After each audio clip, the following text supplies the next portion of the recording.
Sibuk amat sih, ngapain namanya? Ngelaprak, deadline-nya bentar lagi nih. Aku ada makanan nih buat nemenin laprak. Mau nggak? Nggak dulu deh, aku boleh ngurangin makan tinggi garam. Nggak usah khawatir, sekali mah nggak apa-apa. Lagian ini produk UMKM, nggak pakai pengawet. Nggak ada pengawet bukan berarti otomatis sehat ya Udin. Coba cek komposisinya. Nggak ada. Terus kenapa bisa yakin sehat? Padahal kan nggak tahu isi kandungannya. Yaudah sini coba aku cek dulu. Ah, emang bisa? Gimana caranya? Ya bisa dong. Sini aku kasih tahu. Oke. Jadi gini ya, di industri pangan kita sering banget nentuin kadar klorida, komponen untuk garam dapur. Kenapa penting? Karena garam itu pengawet sekaligus pemberi rasa. Tapi kalau kebanyakan bahaya buat tekanan darah. Salah satu metode yang kita pakai saat ini untuk menentukan kadar NaCl atau kadar mineral adalah metode MOR.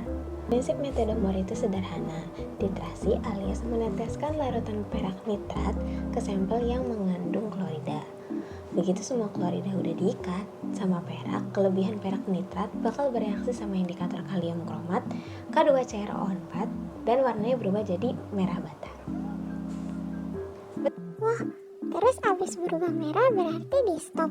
Betul, itu namanya titik akhir titrasi. Secara kimiawi reaksinya adalah Ag+ ditambah Cl- menjadi AgCl endapan putih. Lalu 2Ag+ ditambah CrO4 2- menjadi Ag2CrO4 yang nanti akan terbentuk endapan merah bata. Tapi alat-alatnya ribet nggak sih? Kayak di lab mahal gitu. Enggak kok, alatnya standar laboratorium aja. Buret, Erlenmeyer, pipet volume, labu ukur, dan cor. Bahannya juga gampang, larutan AgNO3 0,1 N, indikator K2CrO4 5% sama sampel yang mau diuji. Loh, berarti kripnya ini bisa dihitung kadarnya? Bisa banget dong, ayo kita coba langsung. Nah, di step pertama kita akan persiapkan sampel. Kita ambil 5 gram sampel biji kaca, masukin ke dalam krus dan diambukan, cuci dengan Aquades dan dipindahkan ke dalam Erlenmeyer 250 ml. Lalu langkah kedua, tambahkan indikator. Kita bakal tetesin 1 ml indikator kalium kromat. Untuk langkah ketiga, kita akan ngelakuin titrasi. Buret, kita isi larutan AgNO3, lalu titik-titikkan perlahan sambil goyangkan Erlenmeyernya. Perhatikan baik-baik saat menitrasi, warnanya akan mulai berubah dari mulai warna oranye menjadi warna merah bata. Setelah warnanya berubah menjadi merah bata, catat volume AgNO3 yang kita pakai, lalu masukkan ke rumus ini. Volume AgNO3 dikali AgNO3 dikali BmCl dikali 1000 dibagi volume sampel.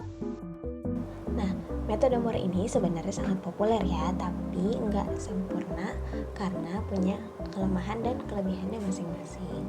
Untuk kelebihannya, metode MOR ini sangat murah dan peralatannya cukup standar, lalu menghasilkan kadar mineral yang cepat. Jadi satu sampel itu bisa dalam kurang lebih 10 menit aja sudah ketahuan untuk kadar mineralnya. Mudah diamati, perubahan warnanya jelas dan cocok buat pemula.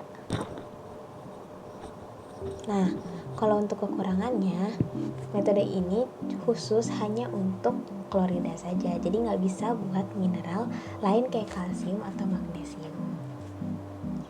Lalu kalau sampelnya keruh atau berwarna, susah lihat perubahan warnanya. Hanya harus netral sekitaran 6,5 sampai 10,5. Kalau terlalu asam atau basah, reaksinya bakal rusak dan kurang akurat untuk kadar klorida yang sangat rendah, seperti kurang dari 5 ppm. Jadi kesimpulannya, metode MOR ini cocok buat analisis cepat kadar klorida di produk pangan kayak air minum, saus, makanan kaleng, keripik juga. juga atau keju. Hasil yang kita dapat bisa langsung dipakai untuk nentuin apakah suatu produk sesuai dengan standar mutu atau enggak. Tapi ingat, harus hati-hati sama bahannya ya, jangan sembarangan pegang perak nitrat. Konsultasi sama ahlinya dulu, oke? Dadah. Sekarang udah ngerti kan gimana caranya tahu kadar garam dalam produk pangan? Dengan metode ini, kita bisa jaga kesehatan dari kelebihan garam dong. Keren, aku jadi pengen terasa cemilan asin di rumah. Tapi aku kan dinosaurus. Memangnya dinosaurus bisa kena darah tinggi?